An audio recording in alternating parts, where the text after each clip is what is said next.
Picture this: Dominica, 1802. Sun-drenched beaches, crystal-clear waters, and the irresistible aroma of freshly baked coconut bread. Paradise, right? Well, almost, because simmering beneath the surface of this idyllic island was a pot of discontent, ready to boil over at Fort Shirley, a British military outpost. Our story revolves around a group of brave men, the 8th West India Regiment. Now, these weren't your typical soldiers. They were enslaved Africans, forced to fight for the very empire that denied them their freedom. Imagine having to wear a red coat while dreaming of the vibrant colors of your homeland. Talk about an identity crisis. We will fight for our freedom to the death. Life at Fort Shirley wasn't exactly a walk on the beach. Rations were meager, living conditions were rough, and the constant threat of being sent to work in the unforgiving cane fields hung heavy in the air. These men, with a healthy dose of Caribbean spirit and a thirst for justice, decided they'd had enough. Enter Sergeant Cuffy, a man whose leadership and charisma would spark a fire. One starlit night, under the watchful gaze of the full moon, because even rebellion needs good lighting, Sergeant Cuffy rallied his fellow soldiers. The plan? A 3-day mutiny. Now, this wasn't your average overthrow the government kind of thing.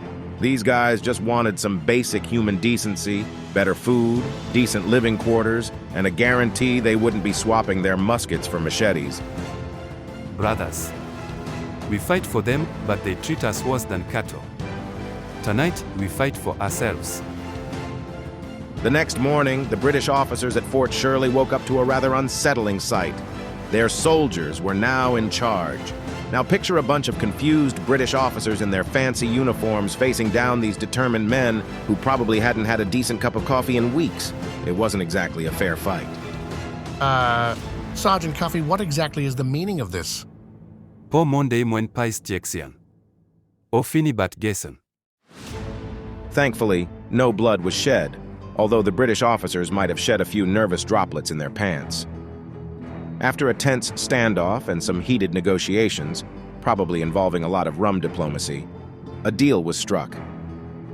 The British agreed to improve conditions, and the brave soldiers of the 8th West India Regiment returned to their duties. Now, this might seem like a small victory, but the ripples of this mutiny reached far and wide. It planted a seed of doubt in the British Empire's mind about the sustainability of a military built on enslaved people. 5 years later, in 1807, slavery was abolished for all British soldiers. So next time you're in Dominica, raise a glass of rum punch, responsibly of course, to Sergeant Cuffy and his band of brave men who, with a little Caribbean spirit, challenged a system and paved the way for a more just future. Don't forget to like and subscribe for more stories of Caribbean resilience. We'll explore more about Dominica's rich history and fascinating culture in future videos.